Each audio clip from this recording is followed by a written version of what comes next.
ಕಳೆದ ಒಂದು 15-20 ದಿನಗಳಿಂದ ಕರ್ನಾಟಕ ರಾಜ್ಯ ಸರ್ಕಾರ ತಾನು ಮಾಡಿರುವಂತಹ ಘನ ಕಾರ್ಯದ ಬಗ್ಗೆ ಒಂದು ದಿನನೂ ಒಂದು ಕ್ಷಣಕ್ಕೂ ಮಾತಾಡಲಿಲ್ಲ. ಯಾವುದೇ ಪತ್ರಿಕಾ ಹೇಳಿಕೆ ಇರ್ಬೋದು, ಪತ್ರಿಕಾಗೋಷ್ಠಿಗಳಿರ್ಬೋದು, ಎಲ್ಲಿ ನೋಡಿದ್ರು ಕೂಡ ಅನಗತ್ಯವಾಗಿ ಸಂಘ ಪರಿವಾರನ ಎಳ್ಕೊಂಬಂದು ಅವ್ರನ್ನ ಯಾವುದೋ ವಿರೋಧಿಗಳನ್ನೋ ರೀತಿಯಲ್ಲಿ ಚಿತ್ರಿಸಿ ನಾವು ಬ್ಯಾನ್ ಮಾಡ್ತೀವಿ ಅಂತ ಹೇಳಿಕೆನ ಕೊಟ್ಕೊಂಡೇ ಕಾಲ ಕಳೀತಾ ಬಂದಿದ್ದಾರೆ. ಇದು ಕಳೆದ 15-20 ದಿನಗಳದ್ದು ಮಾತ್ರ ಅಲ್ಲ, ಕಳೆದ 2.5 ವರ್ಷದಿಂದ, ಅಂದರೆ ಸಿದ್ದರಾಮಯ್ಯ ಸಾಹೇಬರ ಸರ್ಕಾರ 2ನೇ ಸರ್ಕಾರ ಅಸ್ತಿತ್ವಕ್ಕೆ ಬಂದಿದ್ದರಿಂದ ಇವತ್ತಿನವರೆಗೂ ಕೂಡ ಅಭಿವೃದ್ಧಿ ವಿಚಾರದಲ್ಲಿ ಒಂದೇ ಒಂದು ಹೇಳಿಕೆ, ಪತ್ರಿಕಾಗೋಷ್ಠಿಯನ್ನ ಅವರು ಕರೆದಿದ್ದೇ ಇಲ್ಲ. ಜನ ಬೇಸತ್ತು ಹೋಗ್ಬಿಟ್ಟಿದ್ದಾರೆ. ಇವರ ಆಟಾಟೋಪಗಳನ್ನು ನೋಡಿ ಜನಕ್ಕೆ ಹೇಸಿಗೆನೆ ಹುಟ್ಟೋಗಿದೆ. ನಾನು ನೇರವಾಗಿ ಪ್ರಿಯಾಂಕಾ ಖರ್ಗೆ ಅವರು ಮತ್ತು ಒಂದೆರಡು ಘಟನೆಗಳಿಗೆ ಸಂಬಂಧಪಟ್ಟ ಹಾಗೆ ಪ್ರತಿಕ್ರಿಯೆ ಕೊಡಲಿಕ್ಕೆ ಹೋಗ್ತೀನಿ. ಸಿದ್ದರಾಮಯ್ಯ ಸಾಹೇಬರು ಮುಖ್ಯಮಂತ್ರಿ ಆದ ಕೂಡಲೇ ಎಐಸಿಸಿ ಅಧ್ಯಕ್ಷರಾಗಿರುವಂತಹ ಮಲ್ಲಿಕಾರ್ಜುನ ಖರ್ಗೆ ಅವರು ನನ್ನ ಕುರ್ಚಿಯನ್ನು ಉಳಿಸ್ಕೊಳ್ಬೇಕು ಅಂದ್ರೆ ಅವರ ಆಶೀರ್ವಾದ ಬೇಕು ಅನ್ನೋ ಕಾರಣಕ್ಕೆ ಪ್ರಿಯಾಂಕಾ ಖರ್ಗೆ ಅವರಿಗೆ ಅವರ ಶೈಕ್ಷಣಿಕ ಅರ್ಹತೆಯನ್ನು ಮೀರಿದಂತಹ ಐಟಿ-ಬಿಟಿ ಮಿನಿಸ್ಟ್ರಿ ಕೊಟ್ಟರು. ಗ್ರಾಮೀಣಾಭಿವೃದ್ಧಿ ಮತ್ತು ಪಂಚಾಯತ್ ರಾಜ್ ಇಲಾಖೆಯನ್ನು ಕೊಟ್ಟರು. ಎರಡೂ ಕೂಡ ಅತ್ಯಂತ ಗುರುತರವಾದಂಥ ಇಲಾಖೆಗಳು. ಗ್ರಾಮೀಣಾಭಿವೃದ್ಧಿ ಮತ್ತು ಪಂಚಾಯತ್ ರಾಜ್ ಇಲಾಖೆಯಲ್ಲಿ ಹಳ್ಳಿನಲ್ಲಿ ಒಂದು ಸಿಸಿ ರಸ್ತೆ ಮಾಡುವಂಥದ್ದು ಇರ್ಬೋದು, ಕಾಲೋನಿಗಳಿರ್ಬೋದು, ಹಾಡಿಗಳ ಉದ್ಧಾರ ಇರ್ಬೋದು, ಪ್ರತಿಯೊಂದನ್ನು ಕೂಡ ಅದರ ಕೆಳಗಡೆ ಬರುತ್ತೆ. ಗ್ರಾಮಗಳ ಅಭಿವೃದ್ಧಿಯೂ ಕೂಡ ಅದರ ಸಂಪೂರ್ಣ ಜವಾಬ್ದಾರಿಯನ್ನು ಅವರಿಗೆ ಕೊಟ್ಟರು. ಅದರ ಜೊತೆಗೆ ಅವರಿಗೆ ಐಟಿ-ಬಿಟಿ ಮಿನಿಸ್ಟರ್ ಕೊಟ್ಟರು. ಗ್ರಾಮಗಳ ಶ್ರೇಯೋಭಿವೃದ್ಧಿ ಹಾಗೂ ಯುವಕರ ಭವಿಷ್ಯದ ದೃಷ್ಟಿಯಿಂದ ಐಟಿ-ಬಿಟಿ ಸೆಕ್ಟರ್ಗಳಿಗೆ ಅತಿ ಹೆಚ್ಚು ಉತ್ತೇಜನವನ್ನು ಕೊಟ್ಟು ಉದ್ಯೋಗ ಸೃಷ್ಟಿ ಮಾಡುವಂತಹ ಜವಾಬ್ದಾರಿಯನ್ನು ಕೂಡ ಕೊಟ್ಟರು. ಆದರೆ 2.5 ವರ್ಷದಲ್ಲಿ ಪ್ರಿಯಾಂಕಾ ಖರ್ಗೆ ತಾನು ಮಾಡಿದಂತಹ ಕೆಲಸದ ಬಗ್ಗೆ, ಸಾಧನೆ ಬಗ್ಗೆ ಒಂದಾದರೂ ಪತ್ರಿಕಾಗೋಷ್ಠಿಯನ್ನ ಕರೆದಿದರ, ತಾನು ಇಂಥ ಒಂದು ಶ್ಲಾಘನೀಯ ಕೆಲಸವನ್ನ ಮಾಡಿದ್ದೀನಿ ಅಂತ ಹೇಳಿ ಯಾವತ್ತಾರ ಎದೆ ತಟ್ಟಿ ಹೇಳಿದಾರ. ಆದರೆ ಪ್ರಿಯಾಂಕಾ ಖರ್ಗೆ 2.5 ವರ್ಷದಿಂದಲೂ ಪ್ರತಿನಿತ್ಯನೂ ಕೂಡ ಬಿಜೆಪಿ ಬೈಯೋದು, RSS ಬೈಯೋದು, ಸಂಘ ಪರಿವಾರ ಅಂತ ಬೈಯೋದು ಬಿಟ್ಟರೆ ಏನೂ ಮಾಡಲಿಲ್ಲ. ನಾನಿವತ್ತು ಪ್ರಿಯಾಂಕಾ ಖರ್ಗೆ ಅವ್ರನ್ನ ಕೇಳ್ತೀನಿ, ಪ್ರಿಯಾಂಕಾ ಖರ್ಗೆ ಅವರೇ, ನಿಮ್ಮ ಅಪ್ಪನ ಮೆಚ್ಚೋದಕ್ಕೋಸ್ಕರ 2 ಮಿನಿಸ್ಟ್ರಿ ಕೊಟ್ಟರು. ಆ ಮಿನಿಸ್ಟ್ರಿ ಬಗ್ಗೆ ಒಂದು ದಿನನೂ ಮಾತಾಡಲಿಲ್ಲ. ಅಧಿಕಾರಕ್ಕೆ ಬರೋಕ್ಕಿಂತ ಮೊದಲು ಬಿಟ್ಕಾಯಿನ್ ಹಗರಣ ಅಂತಂದ್ರಿ. ನೀವು ಅಧಿಕಾರಕ್ಕೆ ಬಂದಾದ ನಂತರನೂ ಬಿಜೆಪಿ ಬೈತಾ ಇದ್ದೀರ ಹೊರತು ಅದನ್ನ ಹಗರಣದ ಜಾಡು ಹಿಡಿದು ಹೇಗೆ ತೆಗೆಯೋ ಕೆಲಸ ಮಾಡಲಿಲ್ಲ. PSI ಹಗರಣ ಅಂತ ನೀವೇ ಪತ್ರಿಕಾಗೋಷ್ಠಿಯನ್ನ ಕರೆದು ಹೇಳಿದ್ರಿ. ಆದ್ರೆ ನೀವು ಅಧಿಕಾರಕ್ಕೆ ಬಂದಾದ ನಂತರ ಅದ್ರ ಬಗ್ಗೆ ಮಾತೇ ಇಲ್ಲ. ಸಾಕ್ಷ್ಯ ಕೊಡಿ ಅಂತ ನಿಮಗೆ ಪೊಲೀಸರು ನೋಟಿಸ್ ಕೊಟ್ಟಾಗ್ಲೂ ನಾನು ಯಾಕೆ ಕೊಡಬೇಕು ಅಂತ ಹೇಳಿದ್ರಿ. 40% ಸರ್ಕಾರ ಅಂತ ಹೇಳಿದ್ರಿ, ಅದ್ರ ಬಗ್ಗೆನೂ ಮಾತಿಲ್ಲ. ಅದಕ್ಕೊಂದು ಸಮಿತಿ ಅಂತ ಮಾಡಿದ್ರೆ ಅದು ನೀವೇ ಬರ್ಖಾಸ್ತು ಮಾಡಿದ್ರಿ. PCM ಅಂತ ಹೇಳಿದ್ರಿ, ಅದ್ರ ಬಗ್ಗೆನೂ ಮಾತಾಡಿಲ್ಲ. ಅದ್ರ ಬಗ್ಗೆನೂ ಇವತ್ತು ನೀವು ಅಧಿಕಾರಕ್ಕೆ ಬಂದಾದ್ಮೇಲೆ ಏನು ಮಾತಾಡ್ತಾ ಇಲ್ಲ. ಬದಲಾಗಿ ಮತ್ತೆ ಮತ್ತೆ ತರಾವರಿ ಹೇಳಿಕೆಗಳನ್ನ, ಆರೋಪಗಳನ್ನ ಮಾಡ್ತಾ ಇದ್ದೀರಿ. ಪ್ರಿಯಾಂಕಾ ಅವರೇ, ದೀಪಾವಳಿ ಕಳೀತು, ದಯವಿಟ್ಟು ಇನ್ನಾದ್ರೂ ನಿಲ್ಲಿಸಿ. ರಾಜ್ಯದ ಜನತೆಗೆ ನಿಮ್ಮ ಇಲಾಖೆಗೆ ಸಂಬಂಧಪಟ್ಟಂತೆ ಬಹಳಷ್ಟು ಪ್ರಶ್ನೆಗಳಿದಾವೆ, ಅದಕ್ಕೆ ಉತ್ತರ ಕೊಡಿ. ಸಿದ್ದರಾಮಯ್ಯ ಸಾಹೇಬರು ಪಂಚ ಗ್ಯಾರಂಟಿಗಳಲ್ಲಿ ಯುವ ನಿಧಿ ಕೊಡ್ತೀನಿ ಅಂತ ಹೇಳಿದ್ರು. ಸರ್, ಯುವಕರಿಗೆ ಉದ್ಯೋಗವನ್ನ ಪಡ್ಕೊಳ್ಳೋಕ್ಕಿಂತ ಮೊದಲು ನಿಮಗೊಂದಷ್ಟು ಸಹಾಯಧನ ಅಂತ ಹೇಳಿದ್ರು. ಯುವ ನಿಧಿನ ಇವತ್ತವರೆಗೂ ಪ್ರಾರಂಭ ಮಾಡಿದ್ರೆ ಸರ್? ಯುವ ನಿಧಿನೂ ಪ್ರಾರಂಭ ಮಾಡಲಿಲ್ಲ. ಯುವಕರಿಗೆ ಉದ್ಯೋಗ ಸೃಷ್ಟಿ ಮಾಡುವಂತಹ ಕಂಪನಿಗಳು ಕೂಡ ಕರ್ನಾಟಕವನ್ನು ಬಿಟ್ಟು ಹೊರಗಡೆ ಹೋಗ್ತಾ ಇದ್ದಾವೆ. ಬರುವಂತವು ಕೂಡ ಪಕ್ಕದ ರಾಜ್ಯಗಳನ್ನು ಹುಡುಕ್ತಾ ಇದ್ದಾವೆ. ಯಾಕಾಗಿ sir? Artificial intelligence Google hub ಏನಿದೆಯಲ್ಲ, ಯಾಕಾಗಿ ಬೆಂಗಳೂರನ್ನು ಬಿಟ್ಟು ವಿಶಾಖಪಟ್ಟಣಂಗೆ ಹೋಯ್ತು ಸರ್? ಇದೇ ಮೈಸೂರಿನಲ್ಲಿ ಡಾಕ್ಟರ್ ಅಶ್ವಥ್ ನಾರಾಯಣ್ ಅವರು ಐಟಿ-ಬಿಟಿ ಮಿನಿಸ್ಟರ್ ಇರಬೇಕಾದ್ರೆ ನಾವು ಕೋಚನಹಳ್ಳಿನಲ್ಲಿ ಜಾಗವನ್ನು ಗುರುತು ಮಾಡಿ ಏರ್ಪೋರ್ಟ್ ಎಕ್ಸ್ಪಾನ್ಷನ್ಗೆ ಹೋಗಿ ನಾವು ಸೆಮಿ ಕಂಡಕ್ಟರ್ ಯೂನಿಟ್ ಅನ್ನು ಮಾಡಬೇಕು ಅಂತ ಹೇಳಿ ಕೇನ್ಸ್ ಟೆಕ್ನಾಲಜಿ ಅವ್ರನ್ನು ಕೂಡ ಕನ್ವಿನ್ಸ್ ಮಾಡಿದ್ದು. ನಮ್ಮ ಸರ್ಕಾರ ಹೋಯ್ತು, ನೀವು ಅಧಿಕಾರಕ್ಕೆ ಬಂದಿರಿ, ನೀವೇ ಮುಖ್ಯಮಂತ್ರಿಗಳ ಸಮ್ಮುಖದಲ್ಲಿ ಕೇನ್ಸ್ ಟೆಕ್ನಾಲಜಿಯ ಮುಖ್ಯಸ್ಥರು, ನೀವು ಸ್ವತಃ ಮುಖ್ಯಮಂತ್ರಿಗಳು MOUಗೆ ಸೈನ್ ಹಾಕಿದ್ರಲ್ಲ ಸರ್. ಅದೇ ಕೇನ್ಸ್ ಟೆಕ್ನಾಲಜಿ 3,750 ಕೋಟಿ ರೂಪಾಯಿನ ಮೈಸೂರಿನಲ್ಲಿ ಇನ್ವೆಸ್ಟ್ಮೆಂಟ್ ಮಾಡ್ತೀನಿ ಅಂತ ಹೇಳಿತ್ತು. ಇಲ್ಲಿ ಬಂದು ನಿಮ್ಮ ಹತ್ರ MOU ಸೈನ್ ಮಾಡಿ ತೆಲಂಗಾಣಕ್ಕೆ ಹೋಗಿ ಯಾಕೆ ಸರ್ ಗುದ್ಲಿ ಪೂಜೆ ಮಾಡಿದ್ರು? ನಿಮ್ಮ ಹತ್ರ MOU ಸೈನ್ ಹಾಕಿದ ನಂತರ ಗುದ್ಲಿ ಪೂಜೆ ಇಲ್ಲಾಗದ್ ಬಿಟ್ಟು ತೆಲಂಗಾಣದಲ್ಲಿ ಆಗ್ತಾ ಇದೆ ಅಂತಂದ್ರೆ ಅಲ್ಲಿ ಏನಾದ್ರು ಕೇಳಿದ್ರ ಸರ್? ಖರ್ಚಿಗೆ ಏನಾದ್ರು ಕೇಳಿದ್ರ ನೀವು? ಯಾಕಾಗಿ ಹೋದ್ರು ಹೇಳಿ ದಯವಿಟ್ಟು. ಹಾಗೆ ಹಬ್ ವಿಶಾಖಪಟ್ಟಣಂಗೆ ಹೋಗ್ತಾ ಇದೆ ಅಂತ ಹೇಳಿದ್ರೆ ಹೈಯೆಸ್ಟ್ ಟೆಕ್ನೋಕ್ರಾಟ್ ಸಿಗುವಂಥದ್ದು, ಟ್ಯಾಲೆಂಟೆಡ್ ಯಂಗ್ಸ್ಟರ್ ಸಿಗುವಂಥದ್ದು ನಮ್ಮ ಕರ್ನಾಟಕದಲ್ಲಾಗಿದ್ರು, ಅಲ್ಲಿಗೆ ಹೋಗ್ತಾ ಇದೆಯಲ್ಲ, ಕಾರಣ ಏನು ಹೇಳಿ ಸರ್? ಯಾವ ಕಂಪನಿಗಳು ಆ ಕಡೆ ಹೋಗ್ತಾ ಇದಾವೆ ಸರ್? ನೀವೇನಂತ ಹೇಳ್ತಾ ಇದ್ರಿ? ಆಂಧ್ರದಲ್ಲಿ ಅವರಿಗೆ 99 ಪೈಸಕ್ಕೆ 1 ಎಕರೆ ಜಾಗ ಕೊಡ್ತೀವಿ, ಕರೆಂಟನ್ನ ಫ್ರೀ ಕೊಡ್ತಾ ಇದ್ದಾರೆ, ಏನೋ ನೀರನ್ನ ಫ್ರೀ ಕೊಡ್ತಾ ಇದ್ದಾರೆ, ಅದಕ್ಕೋಸ್ಕರ ಹೋಗ್ತಾ ಇದಾರೆ ಅಂತ ಹೇಳ್ತಿರಲ್ಲ ಸರ್. ಪ್ರಿಯಾಂಕಾ ಖರ್ಗೆ ಅವರೇ, ನೀವು ಅದ್ಯಾವುದೋ ಸಿದ್ಧಾರ್ಥ ಟ್ರಸ್ಟ್ ಅಂತ ಮಾಡ್ಕೊಂಡು ಪುಕ್ಕಟಾಗಿ ಭೂಮಿ ಹೊಡ್ಕೊಂಡ್ರಲ್ಲ, 5 ಎಕರೆ ಜಾಗ ಹೊಡ್ಕೊಳಕ್ ಹೋಗಿದ್ರಲ್ಲ, ಕಂಪನಿ ಕೊಡ್ಬೋದಿತ್ತಲ್ವಾ ನೀವು ಅದೇ ಜಾಗನ? ಆಯ್ತು, ನೀವು ಬೆಂಗಳೂರಲ್ಲಿ ಕೊಡಕ್ಕಾಗ್ತಿಲ್ವಾ? Tier 2 Tier 3 ಸಿಟೀಸ್ ಇದೆಯಲ್ಲ, ಮೈಸೂರಲ್ಲಿ ಕೊಡಿ, ಪುಕ್ಕಟ ಜಾಗ ಕೊಡಿ. ಮೈಸೂರಿನಲ್ಲಿ ಉದ್ಯೋಗ ಸೃಷ್ಟಿ ಆಗಬೇಕು. ಬೆಂಗಳೂರು ಮೈಸೂರು ಹೈವೇ ಮಾಡಿದ್ವಿ, ರೈಲ್ವೆ ಇಂಪ್ರೂವ್ ಮಾಡಿದ್ವಿ, ಏರ್ಪೋರ್ಟ್ ಎಕ್ಸ್ಪಾನ್ಷನ್ ದುಡ್ಡು ತಂದಿದ್ವಿ.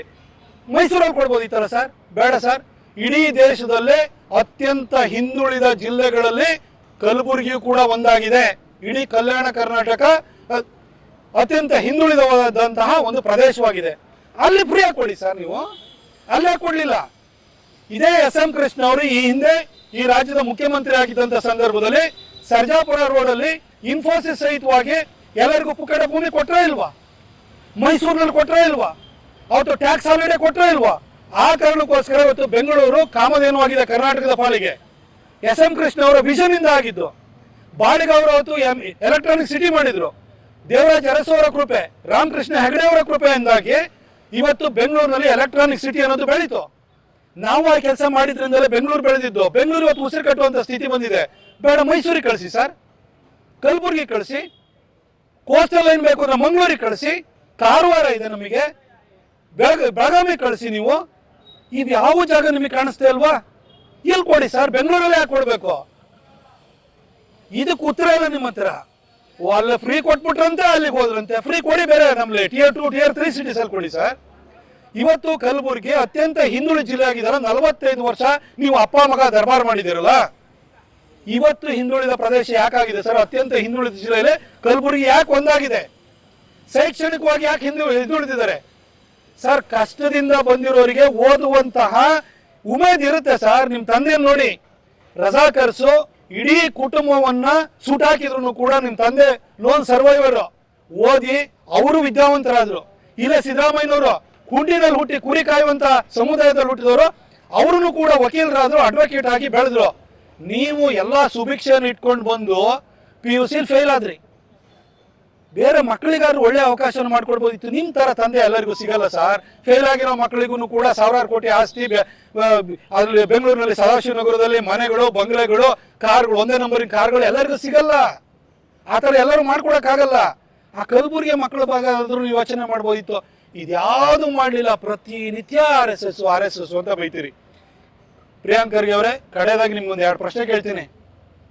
SM ಕೃಷ್ಣ ಅವರು ಈ ರಾಜ್ಯದ ಮುಖ್ಯಮಂತ್ರಿ ಆಗಿದ್ದಾಗ ಇಡೀ ನಮ್ಮ ಏನು ಕಲ್ಯಾಣ ಕರ್ನಾಟಕ ಇದೆ ಆ ಭಾಗದಲ್ಲಿ, ಸೆಂಟ್ರಲ್ ಇಂಡಿಯಾದಲ್ಲಿ ಚರ್ಚ್ಗಳ ಮೇಲೆ ದಾಳಿ ಆಯಿತು. ಚರ್ಚ್ ದಾಳಿ ಆದಾಗ ಎಲ್ಲರೂ ಕೂಡ RSS, ಸಂಘ ಪರಿವಾರ, ಹಿಂದೂ ಸಂಘಟನೆಗಳು ಅಂತ ಬೈತಾ ಇದ್ರು. ಕೊನೆಗೆ ಅದ್ರ ಬಗ್ಗೆ ತನಿಖೆ ಆದಾಗ ಅಂಜುಮನ್ ದೀನ್ದಾರ್ ಅಂತ ಒಂದು ಮುಸ್ಲಿಂ ಸಂಘಟನೆ ಅದಕ್ಕೆ ಕಾರಣವಾಗಿತ್ತು. ಅದು ನಿಮ್ಮೂರಲ್ಲೇ ನಡೆದಿದ್ದಂತ ಘಟನೆ. ಇಷ್ಟಾಗಿಯೂ ನೀವು RSS ಬೈತೀರಿ. ಇನ್ನೊಂದು ಕೇಳ್ತೀನಿ ನಿಮಗೆ, UN ಡೆಸಿಗ್ನೇಟೆಡ್ ಟೆರರ್ ಆರ್ಗನೈಸೇಷನ್ಸ್ ಅಂತ ಇರುತ್ತೆ. ಅಂದ್ರೆ ವಿಶ್ವಸಂಸ್ಥೆ ಇಂತಿಂತವು ಭಯೋತ್ಪಾದಕ ಸಂಘಟನೆಗಳು, ಇಂತಿಂತವರು ಭಯೋತ್ಪಾದಕರು, ಸಮಾಜಘಾತಕ ಕಾರ್ಯದಲ್ಲಿ ತೊಡಗಿದ್ದಾರೆ, ಪ್ರತ್ಯೇಕವಾದ ತೊಡಗಿದ್ದಾರೆ ಅಂತ ಅವರು ಲಿಸ್ಟ್ ಅನೌನ್ಸ್ ಮಾಡ್ತಾರೆ. UN ಡೆಸಿಗ್ನೇಟೆಡ್ ಟೆರರ್ ಆರ್ಗನೈಸೇಷನ್, ವಿಶ್ವಸಂಸ್ಥೆ ಘೋಷಣೆ ಮಾಡಿರುವಂತಹ ಟೆರರ್ ಆರ್ಗನೈಸೇಷನ್ ಅಲ್ಲಿ ಒಂದಾದ್ರೂ ಹಿಂದೂ ಸಂಘಟನೆಗಳು ಸಂಸ್ಥೆಗಳು ಇದಾವ ಹೇಳಿ ಸರ್? ಒಬ್ಬ ಹಿಂದೂ ಆದ್ರೆ ಇದಾನ ಅದರಲ್ಲಿ ಹೇಳಿ ಸರ್? ಆದ್ರೂ ಕೂಡ ಹಿಂದೂ ಸಮಾಜದ ಬಗ್ಗೆ ಮಾತಾಡ್ತೀರಿ. ಅವ್ರ UN ಡೆಸಿಗ್ನೇಟೆಡ್ ಟೆರರ್ ಆರ್ಗನೈಸೇಷನ್ ಅಲ್ಲಿ ಅಲ್ ಖೈದಾ ಇದೆ, ISIS ಇದೆ, ಅಬು ಸಯಾಫ್ ಇದೆ, ತೆಹ್ರಿಕೆ ಪಾಕಿಸ್ತಾನ್ ಇದೆ, ಅನ್ಸರ್ ದೀನಾ ಇದೆ, ಹಿಜ್ಬುಲ್ ಮುಜಾಹಿದೀನ್ ಇದೆ. ಈ ತರ ಸಂಘಟನೆಗಳು ಎಲ್ಲ ಇಸ್ಲಾಮಿಕ್ ಸಂಘಟನೆಗಳಿದೆ. ಆದ್ರೂ ಕೂಡ ಸಮಾಜ ಉಳಿಯುವಂತವ್ರು ಯಾರೋ ಸಂಘ ಪರಿವಾರದವರು ಅಂತ ಮಾತಾಡ್ತಿರ್ತೀರಿ. ಸರ್, ಸಮಾಜಕ್ಕೆ ಅರಿವಿದೆ, ವಿವೇಚನೆ ಇದೆ. ದಯವಿಟ್ಟು ಈ ತರ ದಾರಿ ತಪ್ಪಿಸುವಂತ ಮಾತನ್ನ ಬಿಟ್ಟುಬಿಟ್ಟು ಇನ್ನು ಮುಂದಾದ್ರೂ ಕೂಡ ನಿಮ್ಗೆ ಕೊಟ್ಟಿರುವಂತಹ ಗುರುತರ ಇಲಾಖೆ, ಗ್ರಾಮೀಣಾಭಿವೃದ್ಧಿ ಮತ್ತು ಪಂಚಾಯತ್ ರಾಜ್ ಇಲಾಖೆ, ಅದರಲ್ಲಿ ವಾಟರ್ ಸಪ್ಲೈ ಡಿಪಾರ್ಟ್ಮೆಂಟ್ ಕೂಡ ಅದರಲ್ಲೇ ಬರುತ್ತೆ. ಜಲ್ ಜೀವನ್ ಮಿಷನ್ ಊರೂರಿಗೆ ಕುಡಿಯೋ ನೀರು ಕೊಡುವಂಥದ್ದಿದೆ, ಹಳ್ಳಿಗಳ ಉದ್ಧಾರ ಇದೆ. ಹಾಗೂ ಯುವ ನಿಧಿ ಅಂತೂ ಕೊಡ್ಲಿಲ್ಲ. ಅಟ್ಲೀಸ್ಟ್ ಯುವಕರಿಗೆ ಉದ್ಯೋಗ ಸೃಷ್ಟಿ ಮಾಡ್ಬೇಕು, ಅದ್ರ ಬಗ್ಗೆ ಫೋಕಸ್ ಮಾಡಿ. ಬ್ಲಾಕ್ ಬಕ್ ಕಂಪನಿಯವರು ರಸ್ತೆ ಸರಿ ಇಲ್ಲ ಅಂತ ಹೇಳಿ ನಾವು ಬೇರೆ ಕಡೆ ಹೋಗ್ಬೇಕು ಅಂತ ಯೋಚನೆ ಮಾಡಿದ್ರೆ DK ಶಿವಕುಮಾರ್ ಧಮಕಿ ಹಾಕಿದ್ರೆ ಒಂದು ಮಾತಾಡ್ಲಿಲ್ಲ ನೀವು. ಇವತ್ತು ಬೆಂಗಳೂರಿನಲ್ಲಿ ಕಂಪನಿಗಳು ಉಳಿಸ್ಕೊಳ್ಳಿಲ್ಲ ಅಂದ್ರೆ ಬೆಂಗಳೂರು ಏನಾಗ್ಬೋದು? ಬೆಂಗಳೂರಿಂದ ಬರ್ತಾ ಇರೋ ಆದಾಯವನ್ನು ಇದು ಕರ್ನಾಟಕದಲ್ಲಿ ಎಲ್ಲ ಅಭಿವೃದ್ಧಿ ಕಾರ್ಯಗಳಿಗೆ ವಿನಿಯೋಗ ಮಾಡ್ತಾ ಇದೀವಿ. ಆ ಬೆಂಗಳೂರಿಂದ ಕಂಪನಿಗಳು ಇವತ್ತು ಕಾಲ್ ಕೇಳುವಂತ ಸ್ಥಿತಿ ಬಂದೋಗಿದೆ. ನೀವು IT BT ಮಿನಿಸ್ಟರ್ ಆಗಿ ಒಂದು ದಿನನೂ ಮಾತಾಡ್ಲಿಲ್ಲ. ಅದು ಬಿಟ್ಬಿಟ್ಟು 50 ವರ್ಷದಿಂದ ಬೆಳೆದಿರುವಂತ ಬೆಂಗಳೂರು ಬಗ್ಗೆ ಎಲ್ಲಾ ಇದನ್ನು ತೆಗೆದು ನಿಮ್ಮ ಅಕೌಂಟ್ ಅನ್ನೋ ರೀತಿಯಲ್ಲಿ ಪತ್ರಿಕೆಗಳ ಬಗ್ಗೆ ಹೇಳಿಕೆ ಕೊಡ್ತೀರಿ. ಸರ್, ನೀವೆಂತೂ ವಿದ್ಯೆ ಕಲಿಲ್ಲ. ವಿದ್ಯೆ ಕಲ್ತಿರುವಂತಹ ಬಡವರಿಗೆ ಉದ್ಯೋಗ ಸೃಷ್ಟಿ ಮಾಡುವಂತ ಕೆಲಸದ ಮೇಲೆ ಇನ್ನು ಮುಂದೆ ಫೋಕಸ್ ಮಾಡಿ ಅಂತ ಹೇಳಿ ನಿಮ್ಮನ್ನು ವಿನಮ್ರವಾಗಿ ಕೇಳ್ಕೊಳ್ತೀನಿ ಸರ್. ಅಲ್ಲ, AI ಗೂಗಲ್ದು AI ಹಬ್ಬು ನಿಮ್ಗೆ ವಿಶಾಖಪಟ್ಟಣಂ ಅಂತ ಜಾಗಕ್ಕೆ ಹೋಗುತ್ತೆ ಅಂತಂದ್ರೆ ಬೆಂಗಳೂರಿನ ಸಿಲಿಕಾನ್ ವ್ಯಾಲಿ ಆಫ್ ಇಂಡಿಯಾ ಅಂತ ಹೇಳ್ತಾರೆ. ಟ್ಯಾಲೆಂಟ್ ಇರುವಂತದ್ದು ಇಲ್ಲಿರುವಂತ ಸೆಮಿಕಂಡಕ್ಟರ್ ಯೂನಿಟ್ ಹಾಕ್ತೀವಿ ಅಂತ ಬಂದಂತ ಕೇನ್ಸ್ ಟೆಕ್ನಾಲಜಿ ಅವರು ತೆಲಂಗಾಣಕ್ಕೆ ಓಡೋಗ್ತಾರೆ. ಈ ತರ ಸ್ಥಿತಿ ಹೋದರೆ ಬೆಂಗಳೂರಿಂದ ಒಂದೊಂದೇ ಕಂಪನಿಗಳು ಕಾಲ್ ಕಿತ್ಕೊಂಡು ಹೋದ್ರೆ ನಮ್ಮ ಮಕ್ಕಳಲ್ಲಿಗೆ ಹೋಗ್ಬೇಕು, ನಮ್ಮ ಎಜುಕೇಟೆಡ್ ಯಂಗ್ಸ್ಟರ್ ಎಲ್ಲಿಗೆ ಹೋಗ್ಬೇಕು? ಬೆಂಗಳೂರಿಗೆ ಕೆಟ್ಟ ಹೆಸರು ಬರ್ತಾ ಇದೆ. ರಸ್ತೆ ಎಲ್ಲ 1 ಕಿಲೋಮೀಟರ್ ರಸ್ತೆನೂ ಕೂಡ ಗುಂಡಿ ಇಲ್ದಲೆ ಸಿಗ್ತಾ ಇಲ್ಲ. DK ಶಿವಕುಮಾರ್ ಅವರಿಗೆ ಮುಖ್ಯಮಂತ್ರಿ ಆಗುವಂತ ಧಾವಂತ ಇದೆ ಹೊರತು 2.5 ವರ್ಷದಲ್ಲಿ ಬೆಂಗಳೂರು ಅಭಿವೃದ್ಧಿ ಮಾಡಿದ್ರು. ಅವರು ಏನು ಮಾಡ್ತಿಲ್ಲ, ರೈತರದ್ದು ಭೂಮಿನ ಕಬಳಿಸ್ಕೊಂಡು ಇವಾಗ 3 ಪಟ್ಟು ಕೊಡ್ತೀವಿ 4 ಪಟ್ಟು ಕೊಡ್ತೀವಿ ಅಂತ ಬೆಂಗಳೂರನ್ನ ಯಾಕೆ ಎಕ್ಸ್ಪ್ಯಾಂಡ್ ಮಾಡ್ತಾ ಇದ್ರಿ ನೀವು? Tier 2 Tier 3 ಸಿಟೀಸ್ ಬೆಳೆಸಿ. SM ಕೃಷ್ಣ ಅವರಂತಹ ದೂರದೃಷ್ಟಿ ಇರುವಂತಹ ಮಹಾನುಭಾವ ಈ ರಾಜ್ಯದ ಮುಖ್ಯಮಂತ್ರಿ ಆಗಿದ್ದ. ಆತನವ್ರು ಕೊಟ್ಟಿದ್ದು ಕಾಂಗ್ರೆಸ್. ಇವತ್ತು ಮೈಸೂರಲ್ಲಿ ಇನ್ಫೋಸಿಸ್ ಬಂದಿರೋದಿರ್ಬೋದು, ಅದೇ ಮಂಗಳೂರಿನಲ್ಲಿ ಇನ್ಫೋಸಿಸ್ ವಿಪ್ರೋ ಬಂದಿದ್ದಿರ್ಬೋದು, ಹುಬ್ಬಳ್ಳಿನಲ್ಲಿ ಇನ್ಫೋಸಿಸ್ ಇರುವಂತದ್ದು ಇರ್ಬೋದು. SM ಕೃಷ್ಣ ಅವ್ರ ಕೊಡುಗೆ. ಆ ದಾರಿನಲ್ಲಿ ಹೋಗೋದು ಬಿಟ್ಟು ಇವತ್ತು ಬೆಂಗಳೂರಿನಲ್ಲಿ SM ಕೃಷ್ಣ ಅವ್ರ ಕಾಲದಲ್ಲಿ ಬಂದಂತ ಕಂಪನಿಗಳು ಕೂಡ ಬೇರೆ ರಾಜ್ಯಕ್ಕೆ ಪಲಾಯನ ಮಾಡುವಂತ ಸ್ಥಿತಿ ಬಂದೋಯ್ತು ಅಂದ್ರೆ ನಮ್ಮ ಮಕ್ಕಳು ಎಲ್ಲಿಗೆ ಹೋಗ್ಬೇಕು? ಈ ರಾಜಕಾರಣಿ ಮಕ್ಕಳಿಗೆ ಅವ್ರ ಅಪ್ಪಂದಿರು ಮಾಡಿರ್ತಾರೆ, ಅನ್ಯ ಮಾರ್ಗದಲ್ಲಿ ದುಡ್ಡು ಮಾಡಿ ಇಟ್ಟಿರ್ತಾರೆ. ಆದ್ರೆ ಸಾಮಾನ್ಯ ಜನರ ಮಕ್ಕಳು ಎಲ್ಲಿಗೆ ಹೋಗ್ಬೇಕು? ಇದು ನಮ್ಮ ಕನ್ಸರ್ನು. ಅದಕ್ಕೋಸ್ಕರವಾಗಿ ನಾವು ಕೇಳ್ಕೊಳ್ತಾ ಇರುವಂತದ್ದು, ಇನ್ನಾದ್ರೂ ಕೂಡ ದಿನ ಈ ಕರ್ಕಶ ಧ್ವನಿಯಲ್ಲಿ ಪತ್ರಿಕಾ ಹೇಳಿಕೆಯನ್ನು ಕೊಡೋದು ಬಿಟ್ಟು ಅಭಿವೃದ್ಧಿ ಕಾರ್ಯದ ಬಗ್ಗೆ ಮಾತಾಡಿ. ಗೂಗಲ್ ಹಬ್ ಏನಿದೆಯಲ್ಲ ಅದು ಯಾಕೆ ಅಲ್ಲಿಗೆ ಹೋಯ್ತು? ಕೇನ್ಸ್ ಟೆಕ್ನಾಲಜಿ ಅವರು ಮೈಸೂರಿನಲ್ಲಿ ಏನು ಸೆಮಿಕಂಡಕ್ಟರ್ ಯೂನಿಟ್ ಹಾಕ್ತೀವಿ ಅಂತ ಹೇಳ್ಬಿಟ್ಟು ಅವ್ರು ಯಾಕೆ ಹೋಗಿ ತೆಲಂಗಾಣದಲ್ಲಿ ಭೂಮಿ ಪೂಜೆನ ಮಾಡಿದ್ರು? ಬ್ಲಾಕ್ ಬಕ್ ಕಂಪನಿಯವರು ಅವರೊಂದು ರಸ್ತೆ ಮಾಡ್ಕೊಡಿ ಅಂತ ಹೇಳಿ ಕೂಡ ಅವರಿಗೆ DK ಶಿವಕುಮಾರ್ ಧಮಕಿ ಹಾಕಿದ್ರು ಕೂಡ ಪ್ರಿಯಾಂಕ್ ಖರ್ಗೆ ಯಾಕೆ ಮಾತಾಡ್ತಾ ಇಲ್ಲ? ಅದನ್ನ ದಯವಿಟ್ಟು ಹೇಳಬೇಕು.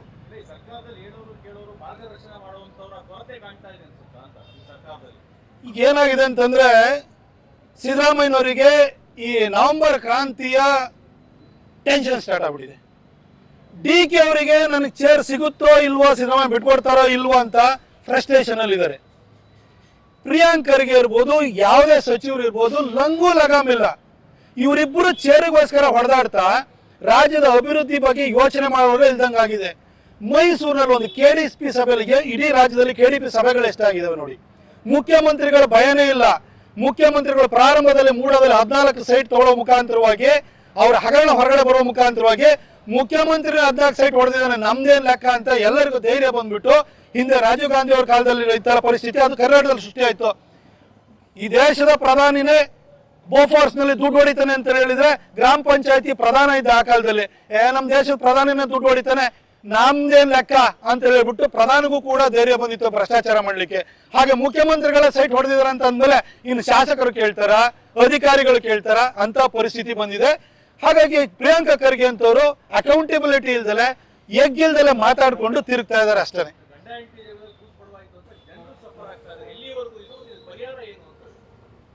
ಪರಿಹಾರ ಈ ಸರ್ಕಾರ ತೊಲಗಬೇಕು. ಆದ್ರೆ ತೊಲಗಬೇಕು ಅಂತ ಹೇಳಿದ್ರೆ 2028ವರೆಗೂ ಕಾಯಲೇಬೇಕು. ಈಗ ಪ್ರಿಯಾಂಕಾ ಖರ್ಗೆ ಅವರು ಭೀಮ್ ಆರ್ಮಿ ಸ್ಥಾಪನೆ ಮಾಡ್ತಾ ಇದ್ದೀವಿ ನಾವು, ಆರ್ಎಸ್ಎಸ್ಗೆ ಪರ್ಯಾಯವಾದಂತಹ ಆರ್ಮಿ ಎನ್ನುವಂತ ಮಾತನ್ನು ಹೇಳ್ತಾರೆ. ನಾನು ಆ ಹೇಳಿಕೆಯನ್ನು ನೋಡಿದೆ. ಪ್ರಿಯಾಂಕಾ ಖರ್ಗೆ ಅವರೇ, ಭೀಮ್ ಆರ್ಮಿಯನ್ನ ನೀವು ಮಾಡಿ, ಆದ್ರೆ ಮಾಡುವ ಮೊದಲು ಆ ಮಾಡುವ ಅರ್ಹತೆ ನಿಮಗಾಗಲಿ ನಿಮ್ಮ ಕಾಂಗ್ರೆಸ್ ಪಕ್ಷಕ್ಕಾಗಲಿ ಇದೆಯಾ ಅಂತ ಹೇಳಿ ದಯವಿಟ್ಟು ಆತ್ಮಾವಲೋಕನವನ್ನು ಮಾಡಿ. ಬಾಬಾ ಸಾಹೇಬ್ ಅಂಬೇಡ್ಕರ್ ಅವರು 1947ರಲ್ಲಿ ಸ್ವಾತಂತ್ರ್ಯ ಬಂದಾದ ನಂತರ ಸ್ಥಾಪನೆಯಾದಂತ ಹಂಗಾಮಿ ಸರ್ಕಾರದಲ್ಲಿ ಕಾನೂನು ಸಚಿವರಾಗಿದ್ರು. Hindu code bill for women ಅಂತ ಹೇಳ್ಬಿಟ್ಟು ಮಹಿಳೆಯರಿಗೆ ಆಸ್ತಿ ಹಕ್ಕು ಸೇರಿದಂತೆ ಬಹಳಷ್ಟು ಅಧಿಕಾರಗಳನ್ನ ಕೊಡ್ಲಿಕ್ಕೆ ಆ ಬಿಲ್ ಅನ್ನು ತರಬೇಕಾದ್ರೆ ಅದನ್ನ ಅಪೋಸ್ ಮಾಡಿ ಅದು ಕಾನ್ಸ್ಟಿಟ್ಯೂಯೆಂಟ್ ಅಸೆಂಬ್ಲಿನಲ್ಲಿ ಬಿದ್ದೋಂಗ್ ಮಾಡಿ ಅಂಬೇಡ್ಕರ್ ಅವರು ಮನನೊಂದು ಸಂಪುಟಕ್ಕೆ ರಾಜೀನಾಮೆ ಕೊಟ್ಟು ಹೊರಗಡೆ ಬರಲಿಕ್ಕೆ ಕಾರಣೀಭೂತರು ಯಾರು ಹೇಳಿ? ನೆಹರು. 1952ರಲ್ಲಿ ಮೊದಲನೇ ಲೋಕಸಭಾ ಚುನಾವಣೆ ನಡೀತು. ಅಂಬೇಡ್ಕರ್ ಅವರು ಕಾಂಗ್ರೆಸ್ ಒಂದು ಸುಡುವ ಮನೆ ಅಂತ ಹೇಳ್ಬಿಟ್ಟು ಕಾಂಗ್ರೆಸ್ ಅನ್ನು ಯಾವತ್ತೂ ಒಪ್ಕೊಳ್ಳಿಲ್ಲ. ಅವರು ಗಾಂಧಿಯವ್ರನ್ನ ಮಹಾತ್ಮ ಅಂತ ಕರೆಯೋದಕ್ಕೂ ಕೂಡ ಅವ್ರು ನಿರಾಕರಿಸಿದ್ರು. ಅಂತ ಒಬ್ಬ ಸ್ವಾಭಿಮಾನಿ ಅಂಬೇಡ್ಕರ್ ಅವರು ಅವತ್ತು ಮುಂಬೈ ನಾರ್ತ್ನಿಂದ ಚುನಾವಣೆಯಲ್ಲಿ ನಿಂತರು. ಅಂಬೇಡ್ಕರ್ ಅವರು ಪಾರ್ಲಿಮೆಂಟಿಗೆ ಬಂತು ಅಂದ್ರೆ ನೆಹರು ಬಂಡವಾಳ ಬಯಲಾಗುತ್ತೆ ಅಂತ ನೆಹರು ಚೆನ್ನಾಗಿ ಗೊತ್ತಿತ್ತು. ಹಾಗಾಗಿ ಅಂಬೇಡ್ಕರ್ ಅವರಂತ ಮೇಧಾವಿ ನೆಹರು ಅವ್ರನ್ನ ಹೆಜ್ಜೆ ಹೆಜ್ಜೆಗೂ ಪ್ರಶ್ನಿಸುವಂತಹ ಒಬ್ಬ ಧೀಮಂತ ನಾಯಕ ಪಾರ್ಲಿಮೆಂಟಿಗೆ ಕಾಲಿಡಬಾರ್ದು ಅಂತ ಹೇಳಿ ಅಂಬೇಡ್ಕರ್ ಅವರ ಪರ್ಸನಲ್ ಸೆಕ್ರೆಟರಿ ಆಗಿದ್ದಂತಹ ನಾರಾಯಣ ಕಜ್ರೋಲ್ಕರ್ ಅವರಿಗೆ ಕಾಂಗ್ರೆಸ್ನ ಟಿಕೆಟ್ ಕೊಟ್ಟುಬಿಟ್ಟು ಚುನಾವಣೆಗೆ ನಿಲ್ಲಿಸಿ 2 ಸಾರಿ ಮುಂಬೈ ನಾರ್ತ್ಗೆ ಕ್ಯಾಂಪೇನಿಗೆ ಬಂದು ಕಮ್ಯುನಿಸ್ಟ್ ಪಾರ್ಟಿ ಅವ್ರನ್ನು ಕೂಡ ಸಹಕಾರವನ್ನು ಪಡೆದು ಅಂಬೇಡ್ಕರ್ ಅವ್ರನ್ನ 15,000 ಮಾರ್ಜಿನಲ್ ಸೋಲಿಸಿದ್ಯಾರು? ನೆಹರು. 1954ರಲ್ಲಿ ಬ್ಯಾಂಡ್ರಾದಲ್ಲಿ ಬೈ ಎಲೆಕ್ಷನ್ ನಡೆಯುತ್ತೆ. ಬೈ ಎಲೆಕ್ಷನ್ ಅಲ್ಲಿ ಕಾಂಗ್ರೆಸ್ ಮತ್ತೆ ಅಂಬೇಡ್ಕರ್ ಅವರು ಪಾರ್ಲಿಮೆಂಟ್ ಅನ್ನ ಪ್ರವೇಶ ಮಾಡಬಾರ್ದು ಅಂತ ಹೇಳಿ ಬಾಬುರಾವ್ ಅವರನ್ನ ಚುನಾವಣೆಗೆ ನಿಲ್ಲಿಸುತ್ತೆ. ಚುನಾವಣೆಗೆ ಬಾಬುರಾವ್ ಬೋರ್ಕರ್ ಅವ್ರನ್ನ ಚುನಾವಣೆಗೆ ನಿಲ್ಲಿಸಿ ಅಂಬೇಡ್ಕರ್ ಅವ್ರನ್ನ 3ನೇ ಸ್ಥಾನಕ್ಕೆ ಹೋಗೋ ರೀತಿಯಲ್ಲಿ ಮಾಡ್ತಾರೆ. ನೆಹರು ಅವತ್ತು ಮತ್ತೆ ಅಂಬೇಡ್ಕರ್ ಅವರು ಪಾರ್ಲಿಮೆಂಟ್ಗೆ ಬರುವಂತದನ್ನ ತಡೀತಾರೆ. ನೆಹರು 1954 ನಂತರ 55ರಲ್ಲಿ ತನಗೆ ತಾನೇ ಭಾರತ ರತ್ನ ಕೊಟ್ಕೊಳ್ತಾರೆ. ಆದ್ರೆ ಈ ಸಂವಿಧಾನವನ್ನ ಬರೆದಂತಹ ಸಂವಿಧಾನ ಶಿಲ್ಪಿ, ಅದ್ಭುತವಾದಂತಹ ಸಂವಿಧಾನ, ಇಡೀ ಪ್ರಪಂಚಕ್ಕೆ ಮಾದರಿಯಾದಂತಹ ಸಂವಿಧಾನ, ನಮ್ಮೆಲ್ಲರಿಗೂ ಕೂಡ ಹಕ್ಕನ್ನು ಕೊಟ್ಟಂತಹ ಸಂವಿಧಾನ, ದೀನ ದಲಿತರ ಶ್ರೇಯೋಭಿವೃದ್ಧಿನ ಮಾಡುವಂತಹ ಸಂವಿಧಾನ ಕೊಟ್ಟಂತಹ ಬಾಬಾ ಸಾಹೇಬ್ ಅಂಬೇಡ್ಕರ್ಗೆ ಭಾರತ ರತ್ನ ನೀವು ಕೊಟ್ರ? ಕೊಡ್ಲಿಲ್ಲ. ನೆಹರು ತನಗೆ ತಾನೇ ಕೊಟ್ಕೊಂಡ್ರು 55ರಲ್ಲಿ. 71ರಲ್ಲಿ ಇಂದಿರಾ ಗಾಂಧಿ ಬಂದ್ರು, ತನಗೆ ತಾನೇ ಭಾರತ ರತ್ನ ಕೊಟ್ಕೊಂಡ್ರು. ಆದ್ರೆ ಅಂಬೇಡ್ಕರ್ ಅವ್ರಿಗೆ ಕೊಡ್ಲಿಲ್ಲ. ಆದ್ರೆ ಅಂಬೇಡ್ಕರ್ ಅವ್ರನ್ನ ಮೊದಲನೇ ಚುನಾವಣೆಯಲ್ಲಿ ಸೋಲಿಸಿದಂತಹ ನಾರಾಯಣ ಕಜ್ರೋಲ್ಕರ್ಗೆ ಪದ್ಮ ವಿಭೂಷಣ ಕೊಡ್ತೀರಿ. ಪ್ರಿಯಾಂಕಾ ಖರ್ಗೆ ಅವರೇ, ಅಷ್ಟು ಮಾತ್ರ ಅಲ್ಲ, ಅಂಬೇಡ್ಕರ್ ಅವರು 1956ರಲ್ಲಿ ತೀರ್ಕೊಂಡಾಗ ಅಂಬೇಡ್ಕರ್ ಅವರು ಗಾಂಧಿಗಿಂತ ಸಮನಾಗಿರ್ಲಿಲ್ವಾ? ಗಾಂಧಿ ಅಷ್ಟೇ ಸಮರ್ಥರಿರ್ಲಿಲ್ವಾ? ಅವ್ರ ಸಮುದಾಯಕ್ಕೆ ನ್ಯಾಯ ಕೊಡಬೇಕು ಅಂತ ಹೋರಾಟವನ್ನು ಮಾಡಿದಂಥವ್ರು ಅವರು, ನಮ್ಮೆಲ್ಲರಿಗೂ ಸಂವಿಧಾನ ಕೊಟ್ಟಂತವ್ರು.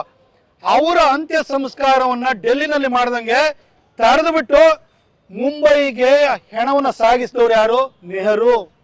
ಅವ್ರ ಮಗಳು ಅಂಬೇಡ್ಕರ್ ಅವ್ರನ್ನ ಸೋಲಿಸಿದವರಿಗೆ ಪದ್ಮವಿಭೂಷಣವನ್ನು ಕೊಡ್ತಾರೆ. ಪ್ರಿಯಾಂಕಾ ಖರ್ಗೆ, ನೀವು ನೆಹರು ಮರಿಮಗಳ ಹೆಸರಿಟ್ಕೊಂಡಿದ್ದೀರಿ, ಇಂದಿರಾ ಗಾಂಧಿ ಅವರ ಮೊಮ್ಮಗಳ ಹೆಸರಿಟ್ಕೊಂಡಿದ್ದೀರಿ. ನಿಮಗೆ ಹೆಜ್ಜೆ ಹೆಜ್ಜೆಗೂ ಅಂಬೇಡ್ಕರ್ ಅವ್ರನ್ನ ಅವಮಾನ ಮಾಡಿದಂತಹ, ಅಂಬೇಡ್ಕರ್ ಅವರು ಪಾರ್ಲಿಮೆಂಟಿಗೆ ಬರೋದನ್ನ ತಡೆಯೋದಕ್ಕೋಸ್ಕರವಾಗಿ ಅವರ ಪರ್ಸನಲ್ ಸೆಕ್ರೆಟರಿ ಹಾಕೊಂಡು ನಾರಾಯಣ ಕಜ್ರೋಲ್ಕರ್, ಬಾಬುರಾವ್ ಬೋರ್ಕರ್ನ ಹಾಕಿ ಸೋಲಿಸಿದಂತಹ, ಅವರ ಶವ ಸಂಸ್ಕಾರವನ್ನು ಡೆಲ್ಲಿಲಿ ಮಾಡದಲ್ಲಿ ಮುಂಬೈ ಕಳಿಸಿದಂತಹ ನೆಹರು ಅವರ ಮರಿಮಗಳ ಹೆಸರಿಟ್ಕೊಂಡಿರುವಂತಹ ನಿಮಗೆ ಭೀಮ್ ಸೇನೆಯನ್ನ ಮಾಡಲಿಕ್ಕೆ, ಆರ್ಮಿಯನ್ನ ಮಾಡಲಿಕ್ಕೆ ನಿಮಗೆ ಅರ್ಹತೆ ಇದೆಯಾ ಹೇಳಿ? ಇಂದಿರಾ ಗಾಂಧಿ ಅವರ ಮೊಮ್ಮಗಳ ಹೆಸರಿಟ್ಕೊಂಡಿರೋ ನಿಮಗೆ ಅರ್ಹತೆ ಇದೆ ಹೇಳಿ? ನಿಮ್ಮ ಕಾಂಗ್ರೆಸ್ ಪಾರ್ಟಿಗೆ ಅರ್ಹತೆ ಇದೆಯಾ? ಅದನ್ನು ಹೇಳಿ ದಯವಿಟ್ಟು. ಆ ನಂತರ ಮಾತಾಡೋಣ. ಅದ್ರ ಜೊತೆ ಮುಂದುವರೆದು ಒಂದು ಸಣ್ಣದೊಂದು ವಿಚಾರ ಹೇಳ್ಬಿಡ್ತೀನಿ. ಪ್ರಿಯಾಂಕಾ ಖರ್ಗೆ ಅವರೇ, ಅಂಬೇಡ್ಕರ್ ಅವರಿಗೆ ಭಾರತ ರತ್ನ ಕೊಟ್ಟಿದ್ದು 1990ರಲ್ಲಿ ಬಿಜೆಪಿ ಬೆಂಬಲಿತ VP ಸಿಂಗ್ ಸರ್ಕಾರ. ಅವತ್ತು ಅವರಿಗೆ ಭಾರತ ರತ್ನವನ್ನು ಕೊಡಬೇಕಾದ್ರೆ ಅದಕ್ಕೆ ಸಹಕಾರ ಕೊಟ್ಟಿದ್ದು, ಅವರ ಪಕ್ಷಕ್ಕೆ ಬೆಂಬಲ ಕೊಟ್ಟು ಸರ್ಕಾರವನ್ನು ನಡೆಸಲಿಕ್ಕೆ ಕಾರಣೀಭೂತರಾಗಿದ್ದು ಅಟಲ್ ಬಿಹಾರಿ ವಾಜಪೇಯಿ ಮತ್ತು ಲಾಲ್ ಕೃಷ್ಣ ಅಡ್ವಾಣಿ ಅನ್ನುವ ಇಬ್ಬರು RSSನ ಸ್ವಯಂ ಸೇವಕರು. ಅದೇ ವರ್ಷ ಪಾರ್ಲಿಮೆಂಟ್ ಸೆಂಟ್ರಲ್ ಹಾಲ್ ಅಲ್ಲಿ ಅಂಬೇಡ್ಕರ್ ಅವರ ಭಾವಚಿತ್ರವನ್ನು ಅನಾವರಣ ಮಾಡಿದ್ದು VP ಸಿಂಗ್ ಸರ್ಕಾರ. ಮತ್ತೆ ಅದಕ್ಕೆ ಕಾರಣೀಭೂತರಾದವರು, ಅದಕ್ಕೆ ಧ್ವನಿಗೂಡಿಸಿದವರು ಅಡ್ವಾಣಿ ಮತ್ತು ವಾಜಪೇಯಿ ಎನ್ನುವ RSSನ ಸ್ವಯಂ ಸೇವಕರು. ಅಂಬೇಡ್ಕರ್ ಅವರು ಉಳ್ಕೊಂಡಿದ್ದಂತಹ ಕಿಂಗ್ ಹೆನ್ರಿ ರಸ್ತೆ ಲಂಡನ್ ನಲ್ಲಿರುವಂತದ್ದನ್ನ ಜಾಗವನ್ನ 32 ಕೋಟಿಗೆ ಆಕ್ಷನ್ ಅಲ್ಲಿ ತಗೊಳ್ಳೋದಕ್ಕೆ ದೇವೇಂದ್ರ ಫಡ್ನವೀಸ್ ಸರ್ಕಾರ 2014ರಲ್ಲಿ ಬರಬೇಕಾಯಿತು. ಆ ದೇವೇಂದ್ರ ಫಡ್ನವೀಸ್ ನಾಗ್ಪುರದ RSS ಶಾಖೆಯ ಒಬ್ಬ ಸ್ವಯಂ ಸೇವಕ. ಇವತ್ತು ಅಂಬೇಡ್ಕರ್ ಅವರು ಶಿಕ್ಷಣ ಪಡೆದಂತಹ ಕಿಂಗ್ ಹೆನ್ರಿ ರಸ್ತೆ, ಅವರು ಡೆಲ್ಲಿನಲ್ಲಿ ಉಳ್ಕೊಂಡಿದ್ದಂತಹ ಜಾಗ, ಅವರು ತೀರ್ಕೊಂಡಿದ್ದ ಜಾಗ, ಅವರು ಹುಟ್ಟಿದಂತಹ ಮಾವು, ಅವರು ಬೌದ್ಧ ಧರ್ಮವನ್ನು ಸ್ವೀಕರಿಸಿದಂತಹ ನಾಗಪುರ ಹಾಗೂ ಅವರನ್ನು ಅಂತ್ಯ ಸಂಸ್ಕಾರ ಮಾಡಿದಂತಹ ಮುಂಬೈ, ಈ ಲಿಸ್ಟು ಕೂಡ ಎಷ್ಟು ಕಡೆನೂ ಕೂಡ ಅವುಗಳನ್ನ 5 ಜಾಗಗಳನ್ನ ಪಂಚತೀರ್ಥಗಳಾಗಿ ಘೋಷಣೆ ಮಾಡಿದ್ದು ಈಗಿನ ಪ್ರಧಾನಿಯಾಗಿರುವಂತಹ ನರೇಂದ್ರ ಮೋದಿ ಎಂಬ RSSನ ಸ್ವಯಂ ಸೇವಕ. ಅವ್ರನ್ನ ಬ್ಯಾನ್ ಮಾಡ್ತೀವಿ ಅಂತ ಹೇಳ್ತೀರ ಅಂತ ಹೊರಟಿದ್ದೀರಿ. ಪ್ರಿಯಾಂಕ ಅವರಿಗೆ ಇತಿಹಾಸದ ಬಗ್ಗೆ ಜ್ಞಾನ ಇಲ್ಲ. ನಿಮ್ಮ ಅಪ್ಪನ ಕುಟುಂಬವನ್ನ ಸುಟ್ಟಾಕಿದವ್ರ ಬಗ್ಗೆ ಸಾಫ್ಟ್ ಕಾರ್ನರ್ ಇಟ್ಕೊಂಡು ದೇಶ ಕಟ್ಟೋರ ಬಗ್ಗೆ, ಅಂಬೇಡ್ಕರ್ ಅವರಿಗೆ ಅತಿ ಹೆಚ್ಚು ಗೌರವ ಕೊಟ್ಟವ್ರ ಬಗ್ಗೆ ಈ ತರ ದ್ವೇಷ ಇಟ್ಕೊಂಡಿದ್ದೀರಿ. ನೀವಂತೂ ಓದಿಲ್ಲ, ಆದ್ರೆ ಸಮಾಜದಲ್ಲಿ ಓದ್ದವರು, ತಿಳಿದವರು, ಜ್ಞಾನಿಗಳು, ಪ್ರಜ್ಞಾವಂತರು ಬಹಳ ಜನ ಇದ್ದಾರೆ. ಅವರೆಲ್ಲ ನೋಡ್ತಾ ಇದ್ದಾರೆ, ನೀವು ಪಾಠ ಕಲಿಸ್ತಾರೆ.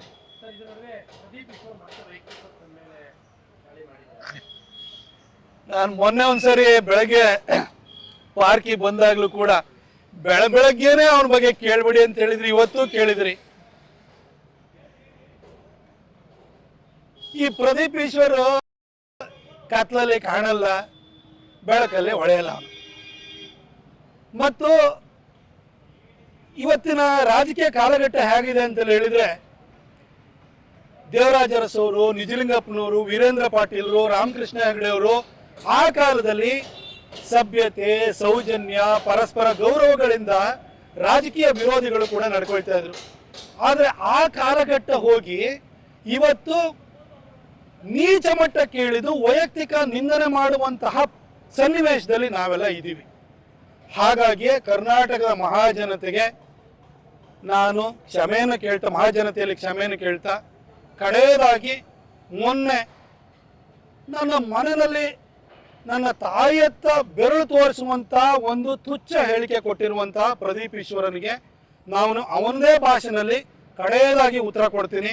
ದಯವಿಟ್ಟು ಕರ್ನಾಟಕದ ಮಹಾಜನತೆ ನನ್ನನ್ನು ಇದೊಂದು ಸಾರಿ ಕ್ಷಮಿಸಬೇಕು. ಯಾಕೆ ಅಂತ ಹೇಳಿದ್ರೆ, ಕಲ್ಲು ಬಿಸಾಡಿದ್ರೆ ಹಣ್ಣು ಕೊಡೋದಕ್ಕೆ ನಾನು ಮಾವಿನ ಮರ ಅಲ್ಲ, ನಾನು ವಾಪಸ್ ಕಲ್ಲೇ ಬಿಸಾಡಬೇಕಾಗುತ್ತೆ. ಪ್ರದೀಪ್ ಈಶ್ವರನಂತವರಿಗೆ ಇದು ಅರ್ಥ ಆಗಲ್ಲ. ಹಾಗಾಗಿ ಅವನ ಭಾಷೆನಲ್ಲಿ ಇವತ್ತು ಉತ್ತರವನ್ನು ಕೊಡ್ತೀನಿ.